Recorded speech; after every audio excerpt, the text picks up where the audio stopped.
Hello everyone, welcome to our channel. ఈరోజు మనం contract ఒక ఇంట్రడక్షన్ పార్ట్ అనేది తెలుసుకుందాం. అసలు కాంట్రాక్ట్ అంటే ఏంటి, ఎన్ని టైప్స్ ఉంటాయి, ఎన్ని సెక్షన్స్ ఉంటాయి, మనం అది చదువుకోవడం వల్ల మనకి ఏమొస్తుంది అని. ఈ కాంట్రాక్ట్ యాక్ట్ అనేది జనరల్ గా ఒకే పార్ట్ లో చెప్తారు, కొన్ని దగ్గర 2 పార్ట్స్ గా డివైడ్ చేస్తారు. ఫస్ట్ పార్ట్ లో మనం ఏంటంటే చాప్టర్స్ 1 to 6 చదువుకుంటాం. ఈ చాప్టర్స్ 1 to 6 లో మనకి సెక్షన్ 1 to 75 వరకు మనకి కవర్ అవుతాయి. అదే కాంట్రాక్ట్ 2 లో మనకి చాప్టర్స్ 8 to 10 చదువుకుంటాం. ఇక్కడ సెక్షన్స్ 124 to 238 కవర్ అవుతాయి. ఇక్కడ చాప్టర్ 7 and 11 ఏమైందంటే మనకి టోటల్ గా కాంట్రాక్ట్ లో ఎన్ని చాప్టర్స్ అంటే మనం 11 చాప్టర్స్ అని చెప్తాం. ఇక్కడ 7 చాప్టర్ 11 చాప్టర్ ఏమైందంటే 7 చాప్టర్ వచ్చేసి sale of goods and 11 chapter వచ్చేసి పార్ట్నర్షిప్. ఈ సేల్ ఆఫ్ గూడ్స్ ని అండ్ పార్ట్నర్షిప్ ని రెండింటిని రిపీల్ చేసేసారు. ఈ వీటిలో ఉన్న సెక్షన్ 76 to 123. ఈ వీటన్నిటిని రిపీల్ చేసేసి ఇప్పుడు మనకి సెపరేట్ గా పార్ట్నర్షిప్ యాక్ట్ అనేది ఒకటి ఉంది, ఇప్పుడు సేల్ ఆఫ్ గుడ్స్ యాక్ట్ అనేది ఒకటి ఉంది. ఇంతకుముందు ఇవన్నీ కాంట్రాక్ట్ యాక్ట్ లో ఇంక్లూడ్ అయి ఉన్నాయి. అసలు మనకి కాంట్రాక్ట్ యాక్ట్ ఎప్పుడు వచ్చింది అంటే ఫస్ట్ డే ఆఫ్ సెప్టెంబర్ 1872. 1872లో మనకి కాంట్రాక్ట్ యాక్ట్ అనేది ఎన్ఫోర్స్ చేయబడింది. జనరల్ గా మనం ఇప్పుడు కాంట్రాక్ట్ యాక్ట్ తీసేసి కాంట్రాక్ట్ అనేదాన్ని కాన్సెప్చువల్ గా మనం చూడాలి అంటే మీకు ఒక ఎగ్జాంపుల్ తో మనం ఎక్స్ప్లెయిన్ చేసుకుందాం. ఒక 2 పర్సన్స్ ని కన్సిడర్ చేయండి. A B. ఏ దగ్గర గూడ్స్ ఉన్నాయి, బి గూడ్స్ కొనుక్కోవాలి అనుకుంటున్నారు.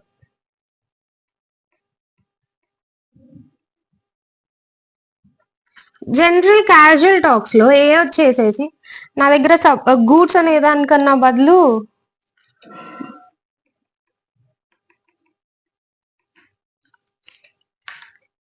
ల్యాండ్ అని చెప్దాం,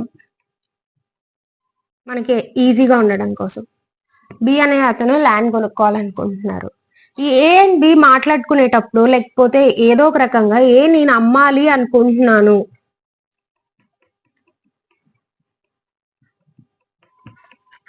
అనేది చెప్తారు. బి అనే అతను నేను కొనుక్కోవాలనుకుంటున్నాను అనేది బయటికి టాక్ వస్తుంది. ఇప్పుడు ఏ అనే అతను నేను అమ్మాలి అనుకుంటున్నాను అని చెప్పాక బి అనే అతను సరే నేను కొనుక్కోవాలి అనుకుంటున్నాను, కొనుక్కుందాము అని చెప్తాడు. వీళ్ళిద్దరు కలిసి కూర్చొని సర్టెన్ అమౌంట్ ఎక్స్ డిసైడ్ చేసుకొని ఇద్దరికి ఓకే అనుకొని అమౌంట్ ఎక్స్ రూపీస్ ఎక్స్ అనుకోండి, ఎక్స్ పెట్టి కొనుక్కుంటారు. ఇది ఒక సిచ్యువేషన్.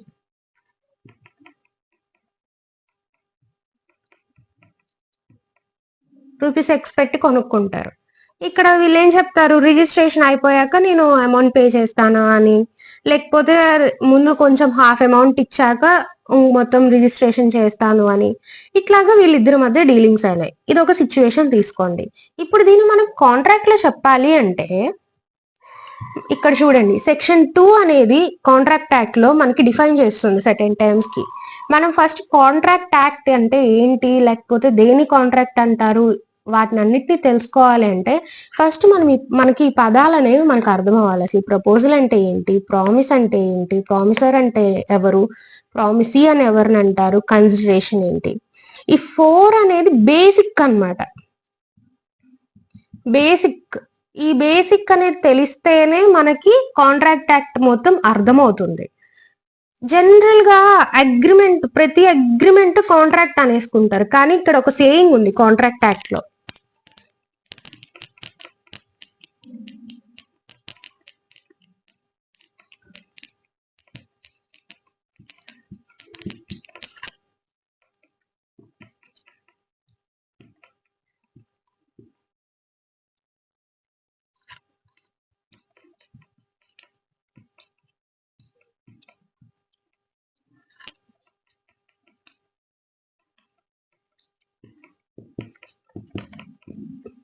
ఇది చాలా ఇంపార్టెంట్ అయిన పాయింట్.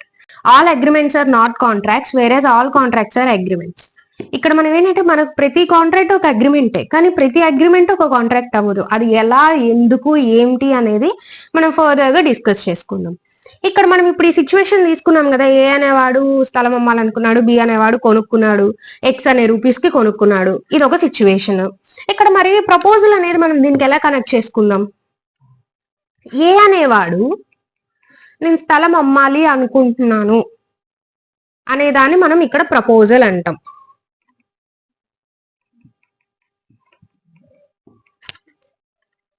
ఈ ప్రపోజల్ అనేది ఎవరికి ఇచ్చినట్టు? అది డైరెక్ట్ గా బి కన్నా చెప్పొచ్చు, లేకపోతే ఓపెన్ పేపర్ యాడ్స్ లో ఇచ్చినా అది ప్రపోజలే అవుతుంది, లేకపోతే త్రూ ఎవరైనా మీడియేటర్స్ ద్వారా తెలిసినా అది ప్రపోజలే అవుతుంది.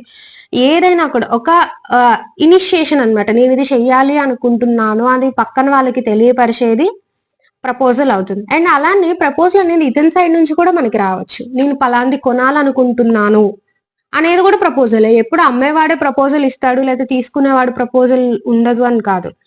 ఇతను కూడా ఇటు సైడ్ నుంచి చూస్తే మనకి ఇక్కడ 2 కాంట్రాక్ట్స్ కనిపించవచ్చు. ఒకటి ఏ సైడ్ నుంచి చూద్దాం, ఒకటి బి సైడ్ నుంచి చూద్దాం. ఏ సైడ్ నుంచి చూస్తే ఇతను ప్రపోజల్ చేశాడు, ఇతను యాక్సెప్ట్ చేశాడు దాన్ని, సరే నేను కొనుక్కోదలుచుకున్నాను.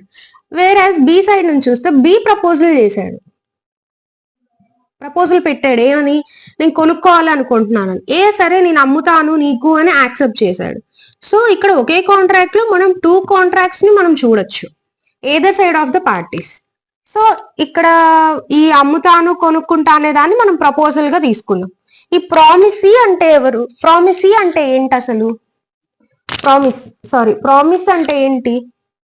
ప్రామిస్ అంటే ఎప్పుడైతే ఏ అనే అతను నేను అమ్ముతాను అన్నాడో, బి అనే అతను నేను కొనుక్కుంటాను అన్నాడో, అప్పుడు ఈ ఒక ప్రాసెస్ ని ప్రామిస్ అంటారు. Proposal acceptance. Promise is equal to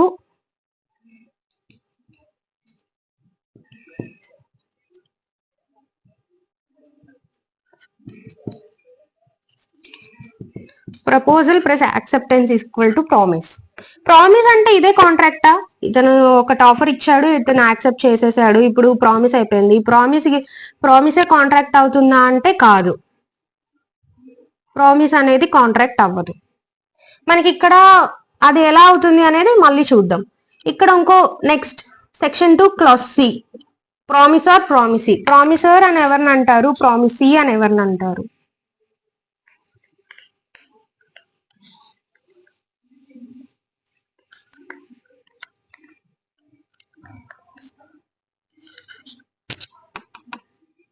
A B,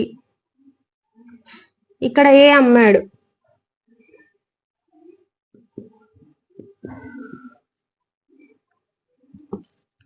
it side నుంచి చూస్తే ఎవరైతే అమ్మారో, ప్రపోజల్ పెట్టారో, ఆఫర్ పెట్టారో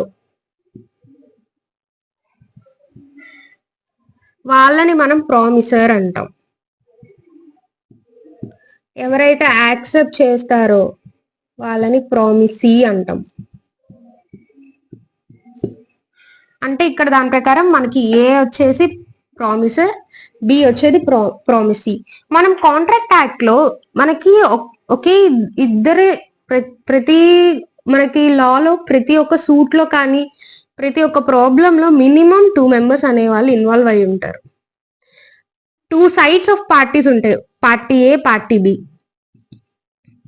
కానీ వాటిని మనం కాన్సెప్ట్ ని బట్టి వాళ్ళకి ఇచ్చే నేమ్స్ మారుతాయి. ఇప్పుడు కాంట్రాక్ట్ లోకి వచ్చేసరికి ఈ సిచ్యువేషన్ కి వస్తే ప్రామిసర్, ప్రామిసీ అంటాం. అదే గ్యారంటీ వచ్చే గ్యారంటార్, గ్యారంటీర్ అంటాం. బెయిలీ, బెయిలార్ అంటాం. లేదు సివిల్ కేసెస్ లో అయితే ప్లెయింటిఫ్, డిఫెండెంట్ అంటాం. అదే క్రిమినల్ కేసెస్ లో అంటే అక్యూజ్డ్. ఇలా మనం తీసుకున్న యాక్ట్ ని బట్టి యాక్ట్ అనేది ఆ ఇద్దరు పార్టీస్ కి ఒక నేమ్ ని ప్రిస్క్రైబ్ చేస్తుంది. సో మనం ఏ యాక్ట్ కి అయితే మనం ఆన్సర్ చేస్తున్నామో క్వశ్చన్, లేకపోతే ఏ యాక్ట్ లో అయితే మనం కేసు డీల్ చేస్తున్నామో ఆ పార్టీస్ అనే వాళ్ళకి ఆ యాక్ట్ లో ఇచ్చిన నేమే రాయాలి. ఇప్పుడు కాంట్రాక్ట్ యాక్ట్ లో తెచ్చేసేసి ప్లెయింటిఫ్, డిఫెండెంట్ అంటే ఒప్పుకోరు. ఇక్కడ ప్రామిసర్ అనే అనాలి, ప్రామిసీ అనే అనాలి. ఇదే కాంట్రాక్ట్ యాక్ట్ లో మనం కాంట్రాక్ట్స్ 2 లో చదువుకుంటాం. బెయిలర్, బెయిలీ, ప్లెడ్జర్, ప్లెడ్జీ, ఇట్లా అలా చదువుకుంటాం. అప్పుడు ఆ కాన్సెప్ట్ లో అలానే మాట్లాడాలి. ఏ కాన్సెప్ట్ లో మనం డీల్ చేసినామో ఆ కాన్సెప్ట్ వీళ్ళకి ఇచ్చిన నేమ్స్ ని బట్టే మనం ఆ పార్టీస్ అనేది ఆ నేమ్స్ తో పిలవాలి. అలానే ఇక్కడ కాంట్రాక్ట్ యాక్ట్ లో మనకి ఇచ్చింది ప్రామిసర్ అండ్ ప్రామిసీ. ఒకసారి మనం ప్రామిసర్ అండ్ ప్రామిసీ డెఫినేషన్ ఏంటో చూద్దాం. సెక్షన్ 2 క్లాజ్ సి మనకి అది డిఫైన్ చేస్తుంది.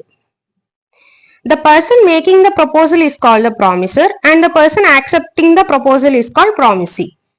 మనకి ఇది సింపుల్ గానే ఉంది. ఈ మెయిన్ గా గుర్తుపెట్టుకోవాల్సింది ఏంటంటే ఈ section 2 of Indian contract act లో మనకి ఏమైతే క్లాజెస్ ఉన్నాయో, వర్డ్స్ కి ఏవైతే డెఫినిషన్స్ ఉన్నాయో, ఇప్పుడు promissory, promisee, proposal, promise, consideration, ఇవి ఎగ్జాక్ట్ గా బై హార్ట్ చేయాలి. టిప్ ఫర్ ఎగ్జామ్ అన్నమాట ఇది. మనం ఎగ్జాక్ట్ గా వీటిని ఇంటర్ప్రిటేషన్స్ రాయడం కానీ, వీటిని అర్థం చేసుకొని రాయడం కానీ చేయకూడదు. ఎగ్జాక్ట్ వర్డ్స్, ఎగ్జాక్ట్ టెర్మినాలజీ అనేది మనం యూజ్ చేయాలి ఎగ్జామ్స్ లో రాసేటప్పుడు. So section 2 of Indian contract act should be by hearted by everyone. మనం నెక్స్ట్ కన్సిడరేషన్ తీసుకుంటే, అసలు కన్సిడరేషన్ అంటే ఏంటి? ఇప్పుడు ఇతను అమ్ముతా అన్నాడు, ఇతను కొనుక్కుంటా అన్నాడు, అయిపోయింది. ఇంక ఇప్పుడు కన్సిడరేషన్ ఏంటి? Consideration is the most important topic in contracts. ఈ కన్సిడరేషన్ అని ఒక కాన్సెప్ట్ తో అది అగ్రిమెంటా లేక కాంట్రాక్ట్ అనేది డిసైడ్ అవుతాం. మనం ఇందాక చెప్పాం అగ్రిమెంట్ కాంట్రాక్ట్ ఒకటి కాదు, కాంట్రాక్ట్ అన్ని అగ్రిమెంట్స్ కానీ ప్రతి అగ్రిమెంట్ కాంట్రాక్ట్ కాదు అనేసి. సో మనం ఈ కన్సిడరేషన్ అనే ఒక టాపిక్ తో ఈ ఒక్క కాన్సెప్టే దానికి ఈ రెండింటికి మధ్య బ్యారియర్ అనమాట. కన్సిడరేషన్ ఉంటే అది కాంట్రాక్ట్ అంటాం, కన్సిడరేషన్ లేకపోతే అగ్రిమెంట్ అంటాం. ఇక్కడ మనం అనుకున్న సినారియోలో ఇక్కడ కన్సిడరేషన్ ఏమంటారు? ఏమైనా ఐడియా ఉందా? ఇక్కడ కన్సిడరేషన్ ఏంటి అంటే వాళ్ళు మాట్లాడుకున్న amount X, money, some of X అన్నారు కదా, ఈ మనీ ఎక్స్ ఇక్కడ కన్సిడరేషన్. కన్సిడరేషన్ అంటే ఏం లేదండి, సింపుల్. ఒక కాంట్రాక్ట్ ఏర్పడినప్పుడు 2 పార్టీస్ మధ్య, పార్టీ 1, పార్టీ 2, ఒక కాంట్రాక్ట్ లో మినిమం 2 పార్టీస్ ఉండాలి, మాక్సిమం ఎంతైనా ఉండొచ్చు. సో ఈ 2 పార్టీస్ మధ్య మనకి కాంట్రాక్ట్ ఏర్పడినప్పుడు వీళ్ళిద్దరూ చేసే కాంట్రాక్ట్ వల్ల లేకపోతే ఒక పని వల్ల ఇద్దరు బెనిఫిట్ అయి ఉండాలి. The both parties should get benefited out of the things that what they are doing. ఇక్కడ ఇద్దరు బెనిఫిట్ అయితేనే అది కాంట్రాక్ట్ అవుతుంది. మనకి ఈ సినారియోలో చూసుకుంటే ఇక్కడ ఇతను అమ్ముతాడు, ఇతను కొనుక్కుంటాడు. అమ్మే వ్యక్తి ఏకి ఏమొస్తాయి? మనీ వస్తాయి. బీకి ఏమొస్తుంది? ప్రాపర్టీ వస్తుంది. సో ఇక్కడ ఇద్దరు బెనిఫిట్ అవుతున్నారు కాబట్టి ఇది కాంట్రాక్ట్ అయింది. ఈ బెనిఫిట్ అవ్వడం ఏదైతే ఈ మనీ ఉంది చూడండి, ఈ మనీ అనేది ఇక్కడ consideration. Consideration is nothing but it is a point where the both parties in the contract get benefited out of the agreement that they have made. అదే మనకి ఇక్కడ కన్సిడరేషన్ అంటే. సింపుల్ గా ఇంకో విషయం చెప్పాలి అంటే, మనం వెళ్ళి ఏదైనా షాప్ లో కొనుక్కొని తాగడం కూడా, సపోజ్ నువ్వు బాదం మిల్క్ షాప్కి వెళ్ళావు, అక్కడ నువ్వు ఒక గ్లాస్ ఆఫ్ బాదం మిల్క్ కొనుక్కొని తాగడం కూడా కాంట్రాక్టే. ఎందుకంటే నువ్వు మనీ ఇస్తున్నావు, షాప్ కీపర్ కి మనీ వస్తుంది, నీకు బాదం మిల్క్ వస్తుంది. మీ ఇద్దరి మధ్య కన్సిడరేషన్ ఏంటి? నీకు బాదం మిల్క్ రావడం నీకు ప్లస్ పాయింట్, అతనికి డబ్బులు రావడం అది ఇచ్చినందుకు అతనికి ప్లస్ పాయింట్. సో ఇక్కడ కన్సిడరేషన్ ఉంది. అలాగే మనం ఇంకోటి చూద్దాం. ఇంకో ఎగ్జాంపుల్ ఏంటి? రాఖీ తీసుకుందాం. రాఖీ ఫెస్టివల్ కి జనరల్ గా బ్రదర్స్ సిస్టర్స్ కి మనీ ఇస్తారు, రాఖీ కడతారు. లేకపోతే రాఖీ బర్త్డేస్ తీసుకుంటే గిఫ్ట్ ఇచ్చారు, సిస్టర్ కి గిఫ్ట్ ఇచ్చారు, బ్రదర్ సిస్టర్ కి గిఫ్ట్ ఇచ్చారు. ఇదేమన్నా కాంట్రాక్ట్ అవుతుందా? లేకపోతే పలానా తేదీ నీకు బర్త్డే ఉంది, సో అండ్ సో డేట్, ఆ రోజు నీకు గిఫ్ట్ ఇస్తానని బ్రదర్ చెప్పాడు, సిస్టర్ ఓకే అనింది. ఇది ఒక అగ్రిమెంట్, వాళ్ళిద్దరి మధ్య అగ్రిమెంట్ అయింది. ఇప్పుడు ఇదేమన్నా కాంట్రాక్టా? కాదు, ఇది జస్ట్ అగ్రిమెంట్. ఎందుకంటే ఇది కాంట్రాక్ట్ అవ్వదు. ఇతను ఈ అమ్మాయికి గిఫ్ట్ ఇస్తాను అన్నాడు, గిఫ్ట్ ఇచ్చాడు. తిరిగి ఈ అబ్బాయికి మనకి ఇక్కడ ఏం ప్రాఫిట్ లేదు, లాభం లేదు. సో ఇది కాంట్రాక్ట్ అనేది అవ్వదు. మనం కాంట్రాక్ట్ అంటే ఇంకోటి మెయిన్ గా గుర్తుపెట్టుకోవాల్సిన విషయం ఏంటంటే, ఒకళ్ళు ఇస్తే ఏదన్నా మనీ రూపంలో కానీ లేక ఏదన్నా ప్రాపర్టీ రూపంలో కానీ అలా ఇస్తేనే కాదు, పని చేయడం కూడా కన్సిడరేషన్ కిందే అవుతుంది. ఇప్పుడు సపోజ్ 2 ఫ్రెండ్స్ ఉన్నారు, ఎక్స్ అండ్ వై.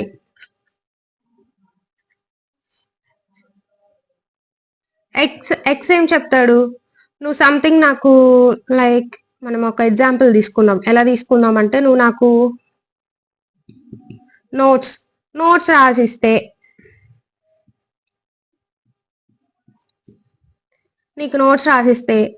నీకు సబ్జెక్ట్ ఎక్స్ప్లెయిన్ చేస్తా. ఇది కాంట్రాక్టే, ఎందుకంటే ఇక్కడ వైకి నోట్స్ రాసిస్తుంది, ఇక్కడ బెనిఫిట్ అయిపోతాడు. ఈ అమ్మాయికి సబ్జెక్ట్ వస్తుంది, సో ఇక్కడ బెనిఫిట్ అయిపోతాడు. సో ఇది కూడా ఒక contract. Exchange of knowledge is also a contract, but exchange should happen. Some form of exchange should happen between the two parties. అది కన్సిడరేషన్. ఈ కన్సిడరేషన్ అనే ఒక టాపిక్ మీద మనకి చాలా ఇంపార్టెంట్ క్వశ్చన్స్ అనేవి మనం కాంపిటేటివ్ ఎగ్జామ్స్ లో చూస్తాం. ఇండైరెక్ట్ గా ఈ కన్సిడరేషన్ మీద అడుగుతాడు. మనం నెక్స్ట్ అండ్ ఈ కన్సిడరేషన్ మీద ఏంటంటే, మనం ఒక కాంట్రాక్ట్ వ్యాలిడా, వాయిడబుల్ అనేది కూడా మనం ఈ కన్సిడరేషన్ అనే పాయింట్ ద్వారా మనం డిసైడ్ చేయొచ్చు. వ్యాలిడ్, వాయిడబుల్ అనేది ఓన్లీ బేస్డ్ ఆన్ కన్సిడరేషన్ మీద బేస్ అయి డిసైడ్ అవుతుందా అంటే కాదు, కానీ కన్సిడరేషన్ మీద బేస్ అయి కూడా డిసైడ్ చేయొచ్చు. ఎట్లా అంటే, ఈ కన్సిడరేషన్ ఉంటేనే ఒక కాంట్రాక్ట్ వ్యాలిడ్ అవుతుంది. లేదా ఈ కన్సిడరేషన్ లో ఏమన్నా చేంజెస్ ఉన్నాయి, లేదు ఈ కన్సిడరేషన్ కరెక్ట్ గా లేదు, స్పెసిఫిక్ కన్సిడరేషన్ లేదు, అప్పుడు అది వాయిడబుల్లా తెలిస్తే కామెంట్ చేయండి.